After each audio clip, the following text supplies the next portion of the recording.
والسلام على خير خلق الله وعلى آله وصحبه ومن والاه أما بعد. So now we continue with our discussion regarding at-tawakkul. And I see that tawakkul, of course, it is an ibadah. So amongst the noble acts of worship which Allah Azza wa Jal has necessitated upon the believers. And we see that this part of the book will become more practical because it deals with practical aspects of our life. Tawakkul is something which you always hear people talk about, especially you trust in Allah. But what is it? Essentially, what does it mean when we talk about at-tawakkul? The Prophet Muhammad also taught us in a hadith, and someone brought to my attention this week, the dua the Prophet Muhammad also used to make when he used to leave his home. Not sure of the authenticity, but he said, Bismillahi tawakkaltu ala Allah. In the name of Allah, and I place my trust in Allah. And there is no power, no movement except with Allah. The Prophet Muhammad, we said, he was the embodiment of tawakkul. He was a true servant of Allah Azza wa Jalla, and he showed us what true servitude of Allah subhanahu wa ta'ala is. In opposition to those people who came in the time of Umar al-Khattab, and they said that they undertook this journey of Hajj with no provision. They made no arrangements and preparation for it. So they came to Makkah empty-handed. And this was reported to Umar al-Khattab, and he requested that they be brought him. And upon this, he asked them, what is this? They said, well, we are those who place our trust in Allah and our reliance in Allah Azza wa Jal. And he told them, you guys are not those who really rely on Allah Azza wa Jal in truth, but rather you guys are people who feign tawakkul. Like people say, they use this common example, a certain group, Tabligis, they go out for 4 months, they leave their families behind, they say Allah provides. In essence, what they're doing is the dispraised form of tawakkul. They're not taking the means to take care of their families, to make sure there's provision for them. They say, Allah provides, but you're not making the effort to obtain provision. So that is incorrect. So, at-tawakkul, what is it defined as? We have a definition over in the book, and linguistically, whenever we say linguistically, it means what the Arabic language determines tawakkul to be. When we say the word tawakkul, it comes from the base word or root word wakala. So, how did the people, the Arabs, understand at-tawakkul? They said it is Tawheed wal i'timad. Tawheed means to, what are you defined as mean? To assign. To assign or? Confine. So, you assign, you confine. For example, your matters to Allah. And then, one i'timad. I'timad means dependence.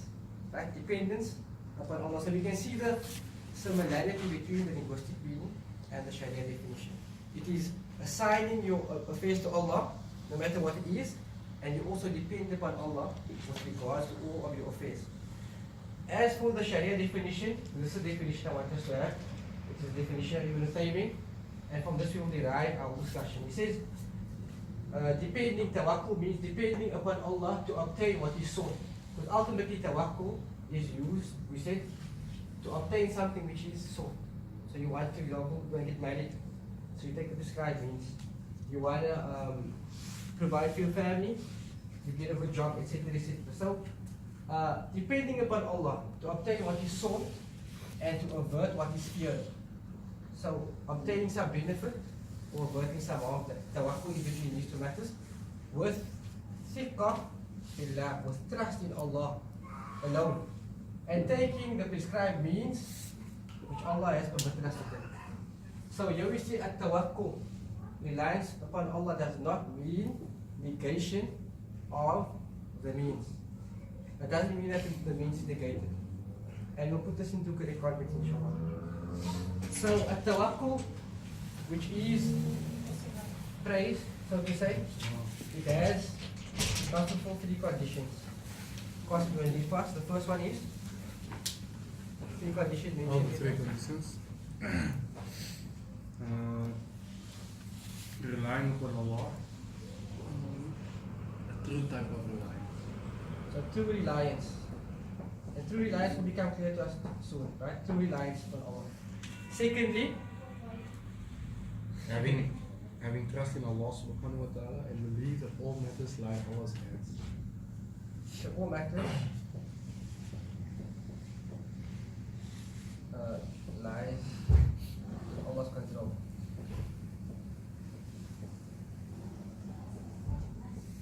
coming back to basic belief that we said Allah is the Rabb, the one who controls all affairs. Okay. Thirdly, Taking the prescribed means. taking the prescribed means.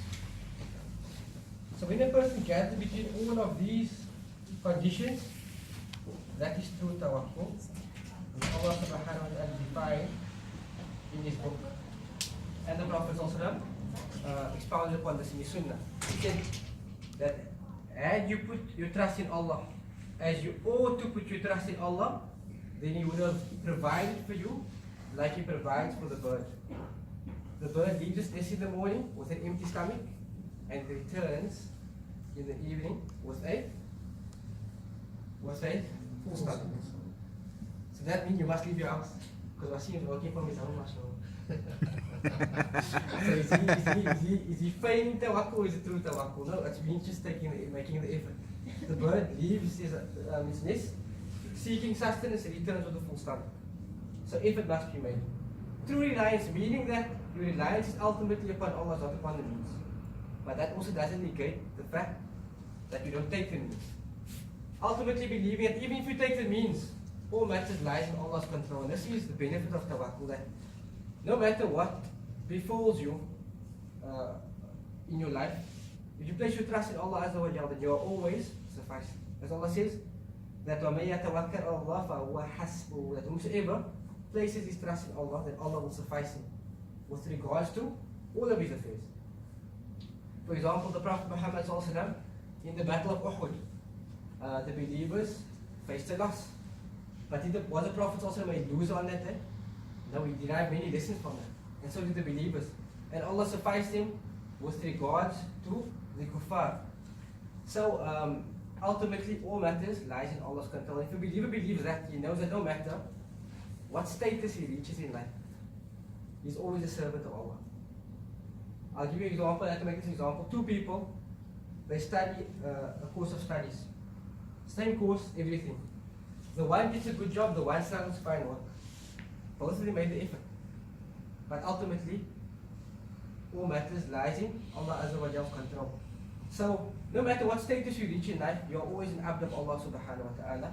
And whatever bounties you have in your life, it is only by Allah Azza wa Jalla's grace and mercy upon you. Then, thirdly, taking the prescribed means. Taking the prescribed means. And note I mentioned prescribed. Those means which Allah has permitted us to take. So with regard to this matter, we have two matters. So We can also say maybe take the permissible means. Shari means, yeah. So you wanna obtain wealth, so you gamble. That's not permissible. So whosoever places all of his trust, whoever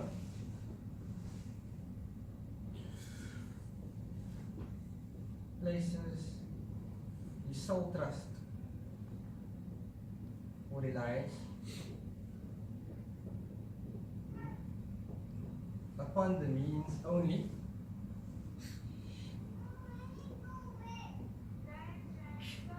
then this is deficiency in tawakkul.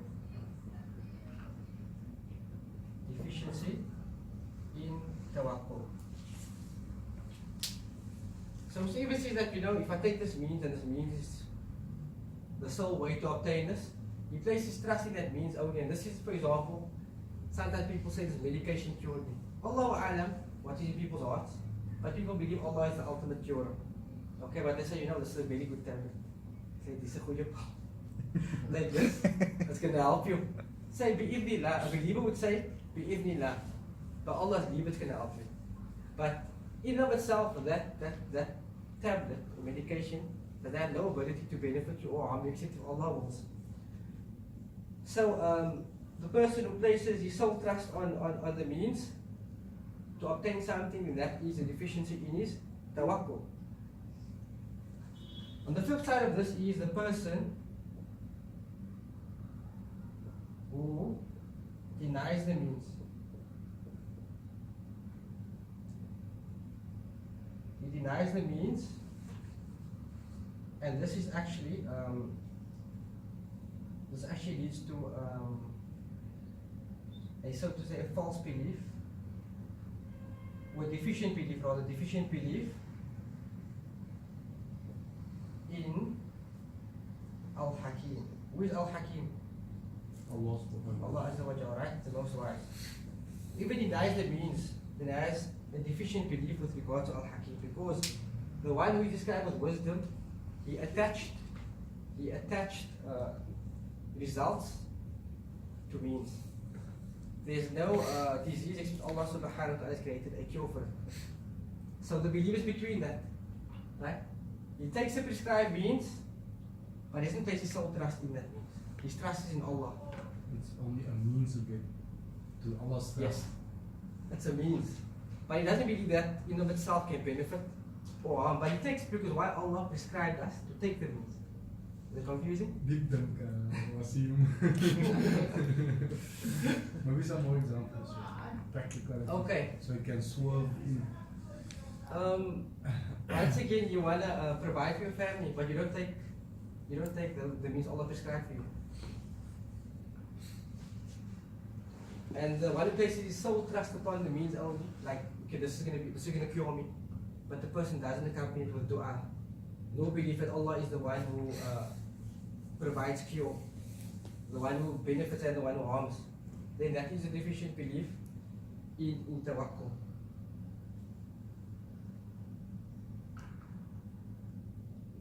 So the first type of tawakkul which we define here is, this is the one as Allah has defined in the Sharia. And the person that fulfills these conditions, he will be a true mutawakkil. He will be a true person who is considered to be from amongst those whom Allah loves. Because Allah says He loves those who place their trust in Allah subhanahu wa ta'ala. He loves those who place their trust in Allah.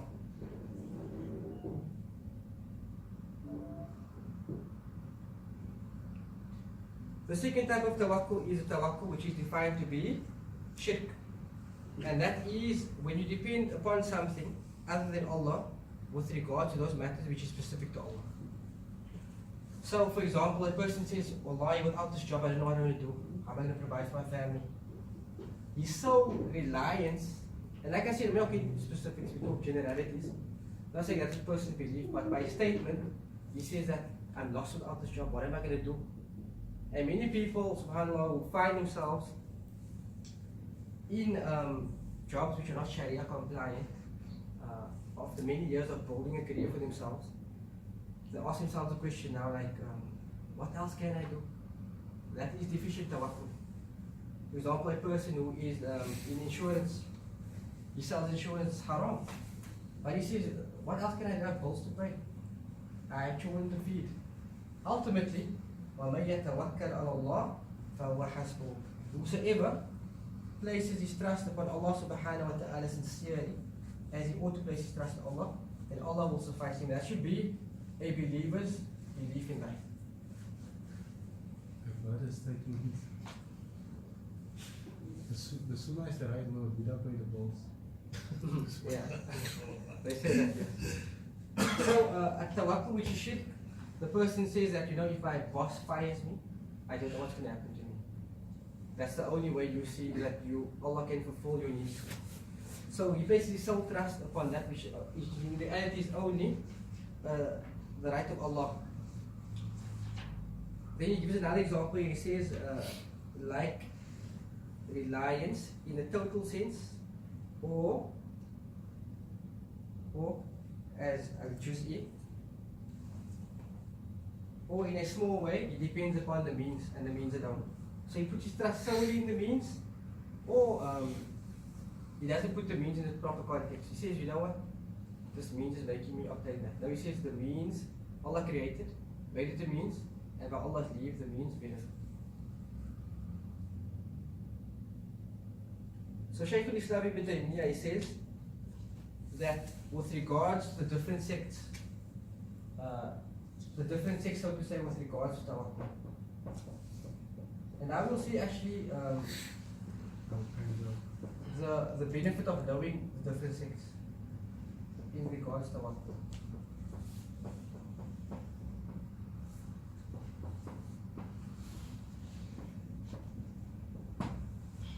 Sheikh al-Islam ibn Taymiyyah, He says that ولا يكون ولا تكون للمعطلة أن يتوكلوا على الله ولا المعتزلة ولا القدرية. He says that in reality the mu'attila we define now.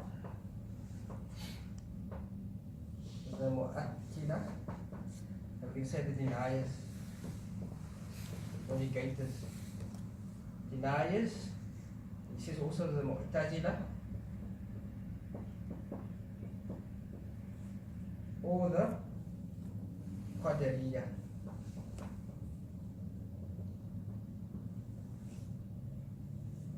Who knows, based upon previous lessons, what were these sects' salient beliefs? Mu'tazila is logical. Yes. It's logic. Okay, excellent. Mu'tazila is based upon rational, like a rational school of thought. Anything that doesn't make sense to them, anything that doesn't make sense to them in terms of the Quran and the Sunnah, they will deny, even if it's authentic text. They place the aql before the divine text. The mu'attila deniers. It's a difficult one. Eh? They will accept the thing, but they will deny something like Allah's hands, for instance. Okay, it's a good example. Specifically with regards to Allah's attributes, they deny whatever Allah affirmed for himself. Like for example, Jahmiyah, the followers of Jahm ibn Safwan. And he negated all of the attributes of Allah, because he said that if Allah has attributes, Allah must consist of a body. And if Allah consists of a body must be in time and space. But this is a discussion which the Prophets also never ever engaged in, nor did his companions. Okay? So Jahmiyah, they deny all of Allah's attributes. Mu'tazila still affirm some and negate some, but based upon the intellect. So they deny all of Allah's attributes. Qadariyah, who's the Qadariyah? Followers of Abdul Qadir Jilani. They negated qadr of Allah. Yes. They negated predestination.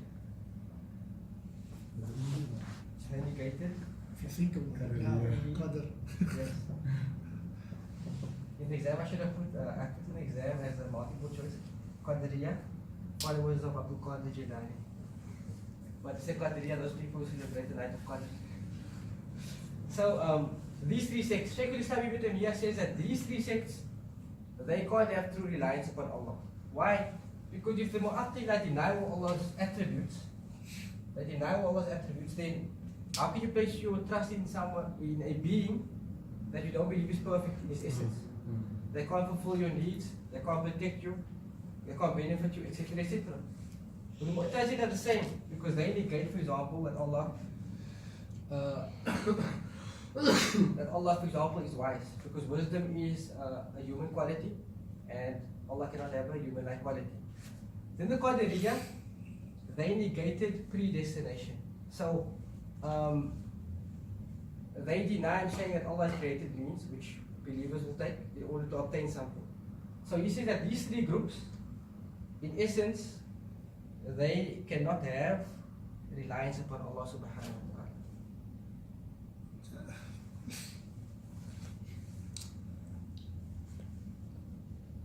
To me,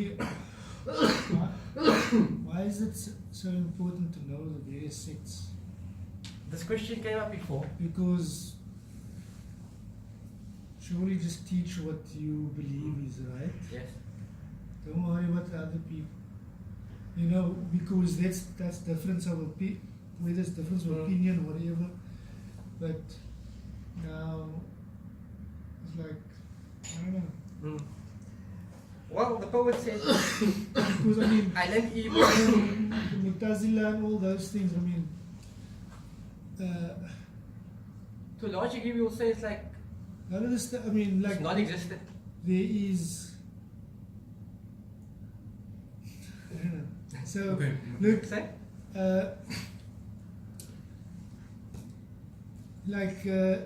to each of those sects, they had probably a reason, and they're not denying anything, but they've got a basis for why Yes. they're saying that. You know, so like denying Allah's hands, all that stuff makes sense because Allah is not in time and space. Correct. You know, but just because one wants a further definition of what Allah's hands means, and to other people say Allah knows best. So what? Yeah. Okay, so firstly, the reason why we mentioned this in class, and also other brothers also couldn't understand this previously. Firstly, we'd say that most of these sects, to a large degree, they do not exist. Like, does Jahmiyyah really? Do you find Muslims that don't believe Allah has any attributes? No, you don't, right? But you get certain groups who resemble this type of belief. So you're not going to say they are Jahmiyyah, but there are remnants of those beliefs left behind. For example, with regard to rational, that's why I say Mu'tazila is a rational school of thought. Modern concepts such as feminism, civil rights, where people want to like say that we're all human beings and all human beings have equal rights. So they say LGBT, lesbian, gay, bisexual, transsexual could have equal rights. In essence, that is also a rationalistic approach to understanding the text. And Muslims do this as well. They say, you know what, you can be gay, you can be a good Muslim. No, that's very, because I'm looking at certain YouTube stuff, and they're pointing out issues with Sahih Bukhari and all this. And now I know that I was informed that if you negate any of the hadiths in Bukhari and Muslim, then you basically can't call yourself Muslim, right? But then they highlight certain clear-cut errors in some hadiths that is classified within those books. You know, so now, and you see, that's it's logical and exactly rational. the reason why we must mention this stuff. Because It's logical, it's rational. Yes. And they're not saying all hadiths are like that. But now, and it's not they're saying the Quran is like that, but there are errors in the chain or possibilities. So if it's contradicting what the Quran is even saying, then how can we accept that blindly or because it's from Bukhari? Yeah, so now that's logical, rational. That's exactly why I'm listening to it. I think that's exactly It why we makes need to sense. mention these things in classes, because we're living in the age of Because doubts. I know everything Lots of of Ibn doubts. Taymiyyah is Sahih Bukhari and Muslim. You Not know? necessarily. So now, I mean, I don't want to make this a long debate Yes. because I went to a lot of these other things. I'm just highlighting that I don't think it's a debate. It's just a Discussion. discussion, but I mean, because I know it can get into a debate. But what I just want to say that, so when can you apply Aql? Aql, everything is in its respective place. Like they say, the sound intellect does not deny the divinely revealed text. So Islam puts everything in its correct context. Al-Aql is a means to understand the text, but the intellect is not an independent source of revelation. So you can't just say because something doesn't make sense to me, I reject it. For example, with regards to punishment of the grave, certain people, and this is a belief which is promoted in our society, they say that they don't believe in punishment of the grave because they believe that how can Allah punish you twice? Why will if Allah is like as adl, is just, why will He punish you twice? So they deny that authentic hadith based upon a rational approach. So Islam puts everything in its correct context. It doesn't deny the intellect, but it doesn't make the intellect a sole source of legislative ruling, so to say. And everyone, if we begin to say you can use your intellect independently, then everyone's intellect differs. The way you perceive things, the way I perceive things, the way Wasim perceives things, it's all different. So what's going to be the standard? Subjective morality. Yes. You want to say something? Yes. It's very interesting. Under brother's question, there's actually a hadith, not a hadith, a thought from one of the Sahaba. I don't know if it's Abu Hudayfa, one of them. He said the Sahaba generally used to ask the Prophet ﷺ about good, and I, for fear of falling into it, used to to ask the Prophet ﷺ about the evil, so that I can protect myself from fear of falling into it. Hudayfa ibn al-Yaman said that, yes. And he was a secret keeper of the Prophet ﷺ. He said that the companion generally used to ask the Prophet Muhammad regarding the good actions, and I would ask him regarding the evil actions for fear of falling into them. So I said also, the poet says, I learned evil, not for the sake of doing evil, but I learned evil to abstain from evil. And he says the one that doesn't know evil or good from evil will fall into evil. So we mentioned, like I'm saying, the deviated sex as a means of caution for ourselves. Yep.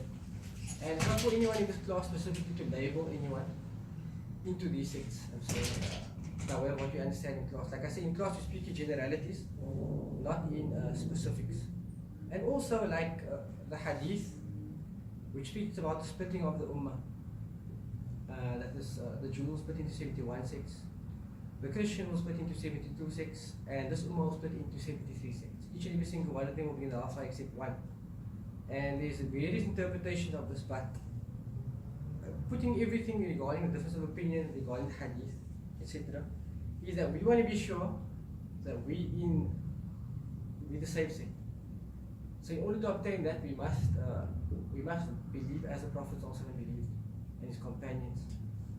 So we mentioned the deviated sects in order to preserve our own faith and to preserve our own iman from falling into those beliefs. And that's how you said all of these groups, they all have a premise from where they derive this from.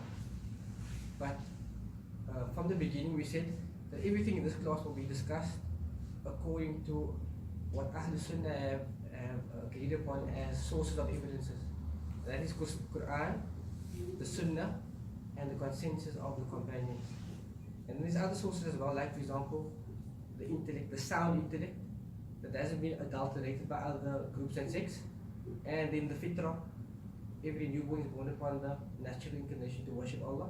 And we based our discussion in this class upon that. And we don't go beyond those sources. Just an aside on that, Sheikh, is that Bani Adam was created on Tawheed, and this was the natural disposition for a long time on the earth. It was the shayateen that came to corrupt that. The shayateen, they came to deviate with their own, because they existed prior to us, Bani Adam on the earth. They came to whisper or waswas and do a whole lot of things to instill the corruption in the hearts of mankind. And another point on that is that one of their strategies is to get the worshipper or the believer on either negligence or extremism as one of their main strategies in the arsenal of attacking mankind. Either negligence or extremism. And if they get you, if you're doing something good, they try to do it to go to the lesser good, all the way until they can get to the shirk. So they've got a hierarchy of how they work. They've got a solid strategy, and they've got a lot of sabr. There's a lot of time in that. So to end off, we quote the verse, Surah Al-Anfal, verse number 2, where Allah says, and He restricts the believers to these following characteristics. Allah says, إِنَّمَا الْمُؤْمِنُونَ الَّذِينَ إِذَا ذُكِرَ اللَّهُ وَجِلَتْ قُلُوبُهُم. Allah says that the believers are only those whom when the name of Allah subhanahu wa ta'ala is mentioned, their hearts become filled up with awe, fear, right? وَجِلَتْ قُلُوبُهُم. Secondly, وَإِذَا تُلِيَتْ عَلَيْهِمْ آيَاتُ زَادَتْهُمْ إِيمَانًا. And that when the verses of Allah subhanahu wa ta'ala are recited to them, the iman increases. So there is a proof for fear, there's a proof for increase of iman. As we said, we believe that iman increases and decreases. And with regard to that specific part of the ayah, وَإِذَا تُلِيَتْ عَلَيْهِمْ آيَاتُ زَادَتْهُمْ إِيمَانًا, the scholars mention that this is a proof to prove the fact that it is possible that a person can benefit more from recitation when he hears someone else recite the Quran. For the Prophet Muhammad ordered Abdullah ibn Mas'ud to read upon him, and he said, كَيْفَ أَقْرَأُ عَلَيْكَ وَعَلَيْكَ أُنزِلْ. He said, how can I recite to you when the book was revealed to you? And so the Prophet said, إِنِّي أُحِبُّ أَنْ أَسْمَعَهُ مِنْ غَيْرِ. He said, I love to hear the recitation of the Quran from other than myself. And so he read the verse in Surah An-Nisa up until we reach the verse where Allah mentions فَكَيْفَ إِذَا جِئْنَا مِنْ كُلِّ أُمَّةٍ بِشَهِيدٍ وَجِئْنَا بِكَ عَلَى هَؤُلَاءِ شَهِيدٍ. We came to the verse where Allah said that how would it be when we come with each and every single nation a witness, the nation that was sent to that nation, and we bring them as a witness for that nation. And then He said وَجِئْنَا بِكَ عَلَى هَؤُلَاءِ شَهِيدٍ, and we bring you as a witness over all of these people. And then the Prophet said Hasbuk, and then Abdullah ibn Mas'ud said, and then I looked, and then the Prophet's also eyes was filled up with tears, contemplating over the great meaning of this ayah. So Allah says وَإِذَا تُلِيَتْ عَلَيْهِمْ آيَاتُ زَادَتْهُمْ إِيمَانًا. The iman increases when the verses are recited to them. And then the shahid in the ayah, which we want to focus on, is where Allah says وَعَلَى رَبِّهِمْ يَتَوَكَّلُونَ, that the believers are those who place their trust solely in Allah subhanahu wa ta'ala. So whoever fulfills those conditions we mentioned tonight, he is a true mutawakkil, he is a true person of tawakkul, and you become amongst those whom Allah Azza wa Jal praise, where He says that Allah loves those who place their trust in Allah subhanahu wa ta'ala. May Allah Azza wa Jal make us from amongst them. Ameen.